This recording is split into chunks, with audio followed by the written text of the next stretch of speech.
beautiful homemakers. We are in Pamphlet 2, Chapter 3 of the original Fascinating Womanhood, 1922. And we last talked about what men see in homely women. And that reminds me of a story. Many years ago, I worked with a grouchy woman who was a leader and very ferocious. Most people were scared of her, but grouchy people have never scared me, and so I was her friend. And one day I went home with her after work, and I just couldn't believe the transformation when she got home. While we were still in the car, parked in her driveway, she let down her hair, she applied lipstick that she didn't wear at work, she took off her shoes in the car and walked into the house barefoot. Her husband was there with a drink ready for her, and she transformed into a little purring kitty cat. She snuggled up to him, and I found out that she sewed and she knitted and she loved to dance. And when she was at home, her very masculine husband was boss. Now, she was very masculine and homely herself, and I never would have believed it if I hadn't seen it with my own eyes. But when she got home, she knew how to take a back seat to her husband at home. She led all she wanted to at work, but at home, her husband was obviously in charge. She laughed at my astonishment, and later in private she told me that if you want a man to take care of you, you cannot be their boss, leader, or mother. You have to let them do what they want and be their lover. And they will do what you want if you keep your mouth shut and not help them. I thought that was very interesting advice. There are so many women who the magazines and others can't understand why men find them charming. And it's because when a woman looks up to a man with admiration in her eyes, seeking his help and protection, it gives him a pleasant surge of endorphins that he is strong and able to care for her as God intended man to do for women. Men want to be needed, and without that, they aren't fulfilled as men who do meet others' needs. So a woman who can slay her own snakes, support herself, who micromanages control of everything and everyone around her, and then who has friends who bolster her in her viewpoint, they're going to have a much harder time finding a man than the woman who is looking for a man to care for while he goes out into the big bad world to care for her needs. If you've been listening to the last few videos, and if you're saying, this is not my personality, I can't be the woman they're describing. I'm a strong, independent woman. I can slay my own snakes. I can out-earn any man. I love my job, and I don't want to stay home with kids. If I tried to be helpless, it would be a farce. I'm not helpless. Well, that's true. Women aren't helpless. We are extremely capable. But that doesn't mean that you can't learn to lean on your man and to depend on him and let him be a man, and even let him do the hard work of earning the income or the hard physical work of remodeling your house. Many women say that they don't want to stay home and, change diapers.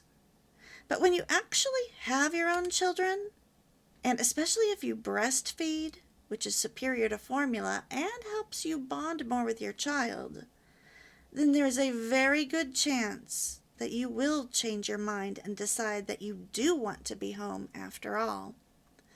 All of my women doctors, when I would bring my son with me to appointments, they all would say, why is he with you? Well, because I homeschool him. How many children do you have? One. You stay at home with only one child? Yes, I love being at home. I love being with my child. I let my husband do the work, and I stay home and take care of the family and the home. And each one of them said, I didn't think I wanted to be home with my child until I had my child. Now I'd give anything to stay at home, but the debt. Their medical school debt. They have to work. Being an at-home mom makes you dependent on a man, which so many divorced, unhappy women have warned you about.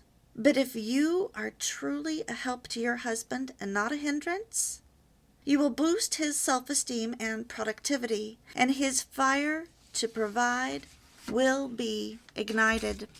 If, however, you cling to the mantra, whatever a man can do, a woman can do better, and dress and act like a man, the chances of you ever getting married are slim. I know at least a dozen wonderful women in their 50s and 60s who have never been married, but who had always wanted to be, and the right man just never came along for them. And they were all extremely competent in their jobs. Many of them are very sweet and even good looking, but they all have that characteristic that they dress and or act too much like a man. And men, they aren't attracted to men. These women desperately needed to learn these secrets of the fascinating woman, but they hadn't. And some divorced women, they never remarry because they view men as children, inferior to women, and they talk down to them and make fun of their masculine traits. And no man wants to live with a woman who does this. So when you're single, you have to care for yourself. You probably will have to work. But when you're married, you can have the ultimate goal to be a gradual dependence on him. You can enjoy the feeling of being cared for. And you can remember that even the Queen of England, when she was at home, her husband was in charge. We're going to continue now in chapter 3, The Woman's Woman and the Man's. Another outstanding characteristic of a fascinating woman, as we have seen, is an air of tenderness, frailty, childlikeness, and littleness. Though all three of our authorities agree upon this point, most women, we know, will disagree with them. Most women consider it an insult to their good sense to expect them to act the part of the fluttering and chirping little bird which our authors so much admire. They insist upon believing that really sensible men, the kind of man they want, would be repulsed instead of attracted by such a childish creature. Even when these women agree that such a woman is the most attractive, they mistakenly assume that for themselves the acting of such a part is impossible. We will now, therefore, go into the matter more thoroughly and see how much of this is supported by fact. Why elderly men marry young girls. You will agree, no doubt, that Thackeray and Hugo and Ruskin, three of the world's greatest authors, were sensible men. Yet they seem to have been attracted by this quality. If you will stop and think a moment, you will realize that the reason very young women are so much more attractive to men than older women is because of their greater childlikeness and tenderness. The older a man gets, it seems, the more fascinating this quality becomes to him. Why do so many men marry girls 10 or 15 years younger than themselves instead of women their own age? Simply because the latter lack the innocence, the brightness, the changefulness, the playfulness, the tenderness, and the birdlikeness of youth. It is because of men's admiration for this aspect of womanhood that women, since the dawn of history, have attempted to disguise their advancing age. You may take it for granted, then, that this quality of childlikeness is just as fascinating to all other men as it was to our three authorities. You must not be discouraged, however, because of the fact that you do not happen to be little or childlike.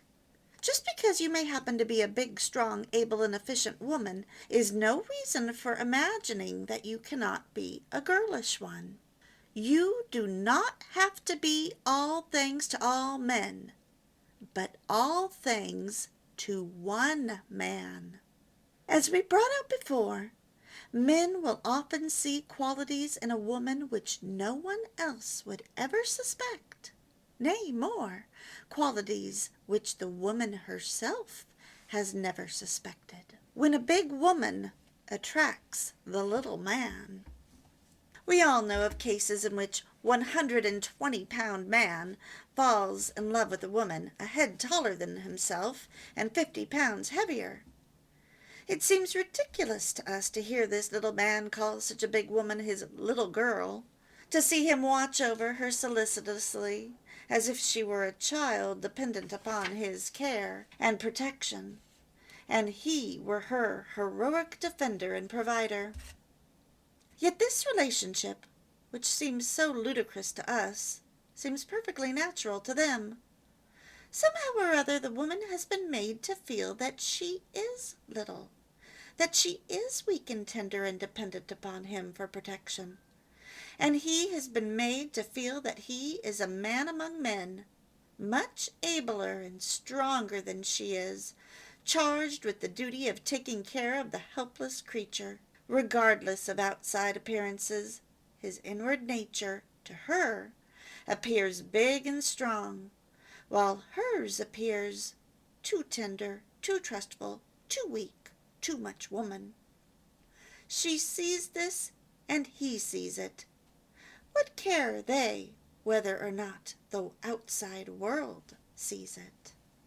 I also want to mention here that some women had dads who divorced their moms, and their dads only spoke badly about women, so their daughter learned to suppress all of their femininity. And others, tomboys, they didn't know how to transition out of being a tomboy. They had always said that they hated dresses, and they felt that they would be ridiculed if all of a sudden they changed and began to dress more femininely. I have worked with several women who had both of these backgrounds, and for them, I started helping them learn to apply a little bit of makeup, asked them to start wearing jewelry, and we gradually changed their clothes over to more feminine dress. Their hair sometimes needed to grow longer, and with others, their hair definitely needed to be cut because they had too much of bushy hair that was hiding their face. And some needed just to tame their flyaway hair with conditioner. Some really needed to color their hair. Some just needed a new stylist. And for the woman who didn't ever wear makeup, I would take them to Meryl Norman, a small boutique for a makeover. And a lot of them, they don't have money to do this, but the makeovers are free. And I had them tell the makeup lady that they would buy one item a month and asked her to help them decide on what they should start with, whether that be foundation or blush. But you need an expert usually to help you the first time. The only thing you can buy really cheaply is mascara. Eyeliner should be pretty inexpensive as well. You can watch lots of videos on YouTube about how to apply makeup. And women, we're often told not to get married too early. That's hogwash. If you marry the right man, then you'll have a long married life, very happily. It is so much harder to get pregnant after age 30, and usually by age 36, you're done. It's a good idea to often marry a man 4 to 10 years older than you are. That age difference typically works out much better than a man your own age because he's simply more mature and he's started his career. The other great thing about getting married early is you have the chance of being married for over 50 years. I know a woman right now who's celebrating her 56th year of marriage. And in fact, wow, I know a lot of people that have been married for 50 years. Of course, the one thing they all have in common is they're all Christians, but they all have very happy marriages too. I just counted off the top of my head 15 couples that have been married more than 50 years, some 60 and some 70. One way to branch out into femininity is at home. Start by wearing something that makes you uneasy. Believe it or not, for me, it was the color pink. I was challenged in a class to wear something that made me uncomfortable. It was the color pink, and then go somewhere alone. So I went to a botanical garden, and what I discovered was that in wearing pink, I received a lot of approving looks, and over time, I wore pink quite often, and I found that the color pink on me really attracted both men and women to me. A lot more people would interact with me when I was wearing the color pink. Now, a great many women will disagree with what men say they find attractive in women in these pamphlets, and may even consider it an insult to their good sense. They think that the man they want would be repulsed instead of attracted by a frail, tender woman. Even when women think a certain woman is adorable and sweet, they think that they could never be as sweet or adorable in the same way to a man because they view it as childish. But it isn't. It's a sweetness, a purity, an innocence that is childlike. There's a big difference between being childish and childlike or girlish. Remember that you do not have to be all things to all men, but all things to one man. The more petite a woman is, the more men seem to want to protect her. A historical example would be 6'2" George Washington to his little 5' Martha. Now, are you a tall woman or not in any way petite? Not to worry. You only need to seem that way to your man for him to be enchanted. And later we will learn ways to give this aura of littleness or childlikeness or tenderness or frailty to the man you wish to marry or are already married to. His inward nature will appear big and strong to you, and in return, his response will make you feel little and tender towards him, because you have made him feel that he is a man among men. You will appear tender, trustful, and womanly to him. The outside world may not see what you see in him or what he sees in you, but who cares what the outside world thinks? Ooh, that reminds me of an old movie, The Enchanted Cottage, and I'll talk about that next time. Today, we think of frailty as being weak, but in 1922, it had more to do with being fragile. Women were treated with deference because women are more fragile than men. We often are more sensitive in our feelings and in our flesh. We bruise easier and we have less upper body strength. Whether you like it or not, in comparison with most men, women are frail. We've been taught it's a bad thing, but who came up with that idea? Today, women have a misconception that they are as strong as men, thanks to silly movies, women superheroes, and pretend women cops on TV who can take down any man, no matter how strong. Real-life YouTube videos, however, show us the truth. I know 2 women today who suffer from intense, non-stop pain, who are now bedridden because they tried to perform a job that was too heavy for them. One was a UPS driver. The other worked in a hospital. I know 2 others that were addicted to cycling, who now suffer from injuries to their delicate parts from doing repetitive, intense exercise. I know women who have blown out their knees and heals from being addicted to running and competing with men, and now suffer lifelong pain. It's one thing to exercise and use your muscles. It's another to become obsessive, like when you want to train for a marathon. There's often a fine line between strength and injury injury often ultimately results in prolonged weakness. Women are simply more frail than men. Toughness was actually a backlash to the daintiness of the Victorian era. It was Josephine March, shouting like a boy and wanting to remain a tomboy, playing in the woods instead of embroidering. Yet even Jo March ended up marrying, keeping house, sewing, and watching over an entire school of boys. We can be happy that today we don't have to sew our own clothes, unless we want to. We can be happy about all kinds of new conveniences and freedoms that women in 1922 only dreamed of. But we also don't have to keep up the strong, independent woman persona that was drilled into us in school. We don't have to be tough anymore. We can be sweet, charming, and ladylike.